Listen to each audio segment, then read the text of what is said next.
प्यारे स्टूडेंट, स्वागत है आप सभी का अपना चैनल न्यू क्लासेस में। आज का वीडियो क्लास 11 के स्टूडेंट के लिए काफ़ी इंपॉर्टेंट होने वाला है और आज मैं आप लोगों को बहुत बड़ी खुशखबरी देने वाला हूं।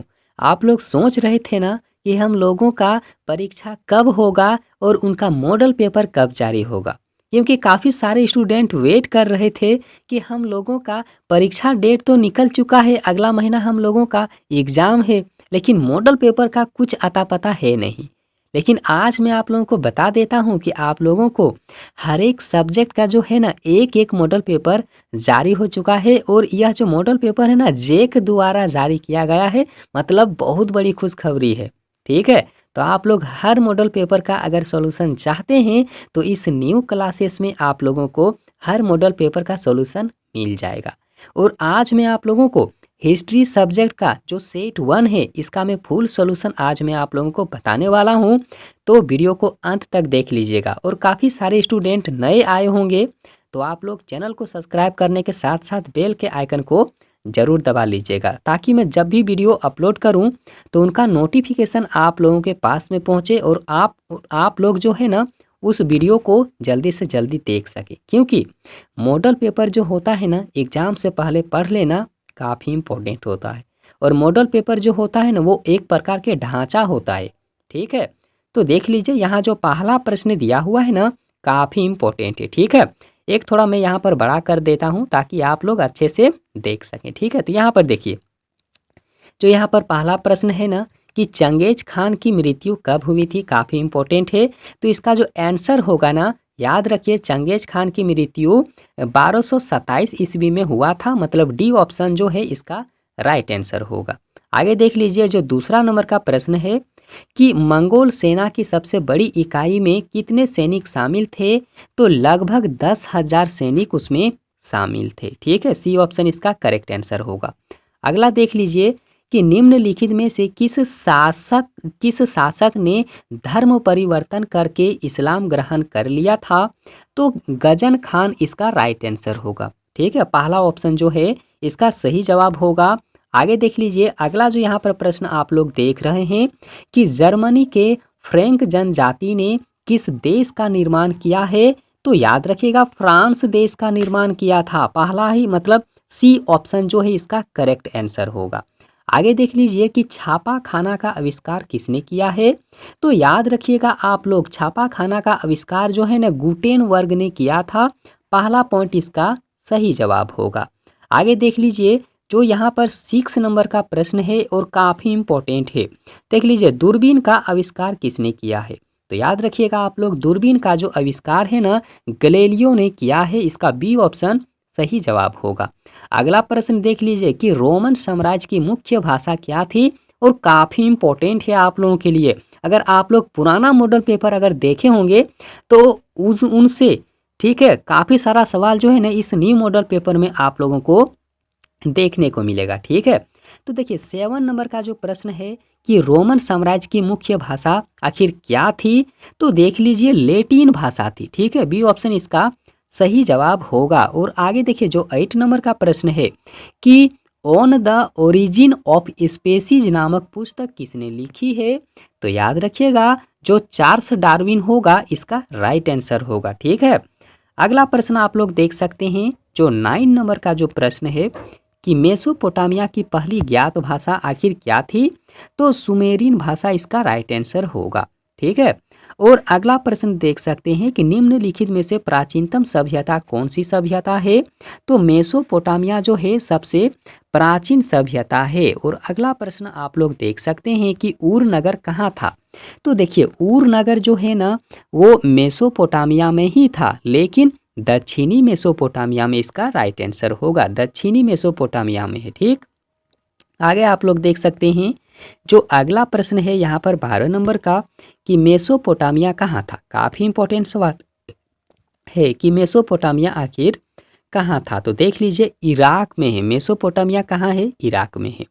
अब देख लीजिए मक्का कहाँ है। काफ़ी इंपॉर्टेंट सवाल है कि मक्का है कहाँ। और देखिए मॉडल पेपर में काफ़ी आसान आसान सवाल जो है ना इस बार दिया गया है। अगर पुराना मॉडल पेपर आप लोग पढ़े होंगे तो आप लोगों को पता चल गया होगा अभी तक कि कितना आसान आसान सवाल दिया हुआ है। और काफ़ी सारे जो सवाल है ना वो किताबों से भी मिलता है, आप लोग देख लीजिएगा। तो यहाँ पर देखिए मक्का कहाँ पर है, तो अरब प्रायद्वीपीय में मक्का जो है वो है, ठीक है।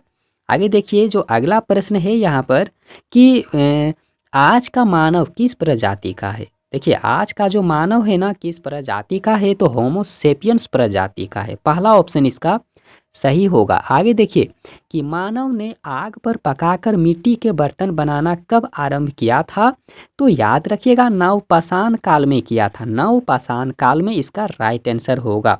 मानव जो था ना वो मिट्टी में आग मतलब आग में पका करके कोई भी बर्तन बनाना सीख गया था मिट्टी का, ठीक है। तो नवपाषाण काल इसका राइट आंसर होगा। आगे देखिए जो 16 नंबर का प्रश्न आप लोग देख रहे हैं ना कि कौन सा पाषाण औजार नहीं है, कौन सा यहाँ जो पाषाण दिया हुआ है ना वो औजार नहीं है। तो यहाँ पर देखिए मतलब यहाँ जो प्रश्न है ना इस तरह से होना चाहिए था कि कौन पाषाण काल का औजार नहीं है। तो यहाँ पर देखिए ऑप्शन आप लोग देख लीजिए, इसका जो राइट आंसर होना चाहिए था ना मिट्टी का बर्तन यहाँ पर होगा। क्या होगा, मिट्टी का बर्तन यहाँ पर इसका राइट आंसर होगा, ठीक है। बाकी यहाँ पर देखिए गढ़ास जो है ये भी इसका राइट आंसर होगा। मतलब क्या इसका राइट आंसर होगा, मतलब देखिए पाषाण काल से जो संबंधित है ना यहाँ पर प्रश्न देख लीजिए, जो पाषाण काल से संबंधित है कौन औजार जो है ना वो पाषाण काल से संबंधित है। तो आप लोग देखिए जो यहाँ पर ऑप्शन दिया हुआ है ना गढ़ास होगा, पत्थर का किनारा भी होगा, हाथ का कुल्हाड़ी भी होगा, लेकिन मिट्टी का बर्तन यहाँ जो है ना इसका मतलब ई नहीं होगा, पाषाण काल का औजार जो है ना ये नहीं होगा। डी ऑप्शन यहाँ जो आप लोग देख रहे हैं इसका राइट आंसर होगा।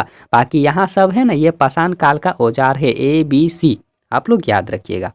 आगे देखिए जो 17 नंबर का प्रश्न आप लोग देख रहे हैं कि शिल्प कृतियाँ क्या है, शिल्प कृतियाँ क्या है, तो याद रखिएगा शिल्प कृतियाँ औजार में भी आएगा और मूर्ति उत्कीर्ण चित्र में भी आएगा, चित्रकारी में भी आएगा, और इसीलिए यहाँ पर इनमें से सब होगा, ठीक है। आगे देखिए जो अगला प्रश्न है कि सड़क निर्माण प्रणाली का आविष्कार किसने किया है, तो मैकडम ने किया है, पहला ही ऑप्शन इसका राइट आंसर होगा 18 का। अब देखिए 19 नंबर का जो यहाँ पर प्रश्न आप लोग देख रहे हैं ना कि बेबीलोन नगर का प्रमुख देवता कौन था, तो याद रखिएगा मरदुक इसका राइट आंसर होगा। आगे देख लीजिए कि मंगोलों का प्रिय पशु क्या था, मंगोलों का प्रिय पशु क्या था, तो घोड़ा इसका राइट आंसर होगा, आप लोग याद रखिएगा। आगे देखिए जो अगला प्रश्न है ना यहाँ पर कि मंगोल कौन थे, मंगोल जो है वो कौन थे, तो याद रखिएगा मध्य एशिया की जनजाति था, ठीक है, मध्य एशिया के जनजाति इसका राइट आंसर होगा। और अगला प्रश्न आप लोग देख सकते हैं कि सामंतवाद की छोटी इकाई आखिर क्या थी, तो देखिए नाइट इसका राइट आंसर होगा, मतलब 22 का सी ऑप्शन जो है बिल्कुल इसका सही जवाब होगा। आगे देख लीजिए कि टीथ क्या था, ठीक है, काफ़ी इंपॉर्टेंट सवाल है कि टीथ क्या था आप लोगों के लिए।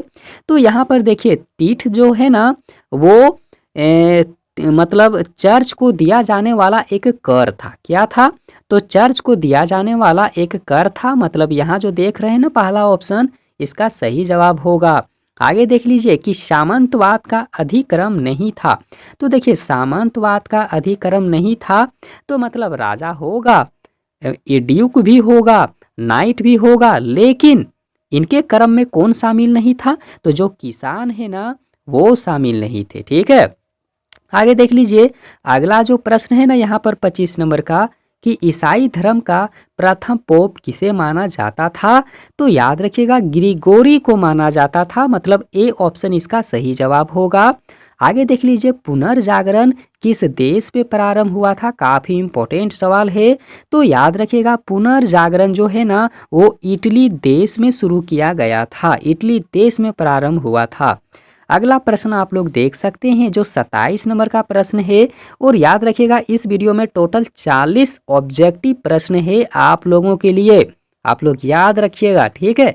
तो यहाँ पर देखिए द लास्ट सपर की रचना किसने की है, तो देखिए द लास्ट सपर जो है ना इनकी जो रचना है ना लियोनार्डो द विंची ने किया है, मतलब डी ऑप्शन इसका सही जवाब होगा। अगला प्रश्न आप लोग देख सकते हैं कि किस देश का नाम एक पेड़ के नाम पर दिया गया है। तो ब्राज़ील देश का नाम जो है ना एक पेड़ के नाम से रखा गया है। अगला प्रश्न आप लोग देख सकते हैं। अगला जो 29 नंबर का प्रश्न है कि समुद्री मार्ग द्वारा समस्त विश्व का चक्कर किसने लगाया था। तो काफ़ी इम्पोर्टेंट सवाल है। तो याद रखिएगा आप लोग, समुद्री मार्ग के द्वारा जो है ना विश्व का जो चक्कर लगाया था उसका नाम है मैगलन। क्या नाम है? तो मैगलन। याद रखिएगा आप लोग, डी ऑप्शन इसका सही जवाब होगा। और 30 नंबर का प्रश्न देख लीजिए, भारत की खोज किसने किया है। आप लोग तो जानते ही होंगे इसका जवाब, ठीक है। तो देख लीजिए, भारत का जो खोज है ना वो किसने किया है। तो वास्को डी गामा ने किया है, ठीक है। और इन्हीं से रिलेटेड मैं आप लोगों के लिए एक प्रश्न देता हूँ, ठीक है। आप लोग जरूर करिएगा। आप लोग हमें जरूर बताइएगा कि अमेरिका के खोज किसने किया था, ठीक है। यहाँ जो ऑप्शन आप लोग देख रहे हैं ना, इसी ऑप्शन में उसका जवाब छुपा हुआ है। इसी ऑप्शन में उसका जवाब छुपा हुआ है। आप लोग हमें कमेंट सेक्शन में जरूर कमेंट करके बताइएगा, ठीक है। आगे देख लीजिए कि डिवाइन कॉमेडी आखिर किसने लिखा था। देखिए, डिवाइन कॉमेडी किसने लिखा है। तो याद रखिएगा दांते ने लिखा है। इसका बी ऑप्शन सही होगा। धर्म सुधार आंदोलन के जन्मदाता कौन थे। तो याद रखिएगा मार्टिन लूथर इसका राइट आंसर होगा। आगे देख लीजिए, अगला जो प्रश्न है ना 33 नंबर का कि औद्योगिक क्रांति किस देश से प्रारंभ हुई है। और काफ़ी इंपॉर्टेंट सवाल है, ठीक है। देख लीजिए, औद्योगिक क्रांति किस देश से प्रारंभ हुई है। तो इंग्लैंड से प्रारंभ हुआ था, ठीक है। इंग्लैंड से प्रारंभ हुआ था और काफ़ी सारे देशों में औद्योगिक क्रांति चला था। शुरुआत तो हुआ था इंग्लैंड में, लेकिन जो है ना औद्योगिक क्रांति जो है काफ़ी सारे देशों में चला है, ठीक है। अगला प्रश्न आप लोग देख सकते हैं कि सर्वप्रथम भाप के इंजन का आविष्कार का श्रेय किसे जाता है। मतलब देखिए, सबसे पहले जो है ना भाप इंजन का आविष्कार किसने किया है। तो आप लोग याद रखिएगा जेम्स वाट इसका राइट आंसर होना चाहिए और होगा भी, ठीक है। आगे देखिए, अगला जो प्रश्न यहाँ पर है ना 35 नंबर का कि सर्वप्रथम राष्ट्रीय बैंक की स्थापना कहाँ हुई थी। काफ़ी इम्पोर्टेंट है। तो याद रखिएगा सबसे पहले जो है ना राष्ट्रीय बैंक की स्थापना इंग्लैंड में हुआ है। कहाँ पर? इंग्लैंड में हुआ है। आगे देख लीजिए कि छापा खाना का आविष्कारक कौन था। तो देखिए आप लोग, छापा खाना का जो आविष्कारक है ना गुटेनबर्ग होगा। काफ़ी इम्पोर्टेंट सवाल है। आगे देख लीजिए, अगला जो यहाँ पर प्रश्न है ना 37 नंबर का कि इक्वाइट्स, देख लीजिए इक्वाइट्स का अर्थ क्या होता है। तो याद रखिएगा आप लोग, इक्वाइट्स का अर्थ होता है अश्वारोही। क्या होता है? अश्वारोही। मतलब घोड़ा दौड़ाने वाला आदमी को अश्वारोही कहा जाता है, ठीक है। अगला प्रश्न आप लोग देख सकते हैं जो यहाँ पर 38 नंबर का प्रश्न दिया हुआ है कि अरब कबीले की, ठीक है, बद्दू जाति के लोगों ने किस साम्राज्य की स्थापना किया है। तो आप लोग याद रखिएगा अरब साम्राज्य ने किया था, ठीक है। काफ़ी इंपॉर्टेंट सवाल है। और एक बार मैं रिपीट कर देता हूं, आप लोग देख लीजिए कि अरब कबीले की, यहाँ पर देखिए अरब कबीले के जो अरब कबीले हैं ना, तो उसमें एक जाति था बद्दू जाति। तो बद्दू जाति ने किस साम्राज्य का निर्माण किया था, स्थापना किया था। तो याद रखिएगा मतलब अरब साम्राज्य ही इसका राइट आंसर होगा। अरब लोग थे तो अरब साम्राज्य का निर्माण करेंगे ना, दूसरा सभ्यता का नहीं ना निर्माण करेंगे। तो यहाँ पर देखिए डी ऑप्शन इसका सही जवाब होगा। आगे देख लीजिए, अगला जो प्रश्न है ना कि मोहम्मद साहब ने बल दिया था। तो मोहम्मद साहब ने क्यों बल दिया था भाई। देखिए उनका जो बल दिया गया था ना उन्होंने, तो याद रखिएगा मोहम्मद साहब ने जो बल दिया था ना एकेश्वरवाद में दिया था। किस में? तो एकेश्वरवाद में दिया था। और देखिए इस वीडियो का जो अंतिम प्रश्न है ना कि पैगंबर मोहम्मद साहब का जन्म कब हुआ था। काफ़ी इम्पोर्टेंट है। तो याद रखिएगा 570 ईस्वी इसका राइट आंसर होगा। कितना होगा? तो 570 ईस्वी इसका राइट आंसर होगा। देखिए आप लोगों का 40 ऑब्जेक्टिव प्रश्न सॉल्व हो चुका है और इसके बाद में भी हम काफ़ी सारा वीडियो आप लोगों के लिए अपलोड करने वाले हैं। तो अभी तक अगर आप लोग चैनल को सब्सक्राइब नहीं किए हैं ना, तो अब आप लोग कर लीजिए और बेल आइकन को ज़रूर दबाइएगा ताकि मैं जब भी वीडियो अपलोड करूं तो सबसे पहला नोटिफिकेशन आप लोगों के पास में पहुंचे और आप लोग जो है ना उस वीडियो को सबसे पहले देख सकेंगे। और यहाँ पर आप लोग देखिए स्क्रीनशॉट लेकर के रख लीजिए या फिर आप लोग लिख करके रख लीजिए, ठीक है। तो वीडियो कैसा लगा आप लोगों को? वीडियो को लाइक करिए, अपने दोस्तों के पास में ज़रूर शेयर कर दें और वीडियो देखने के लिए बहुत बहुत धन्यवाद।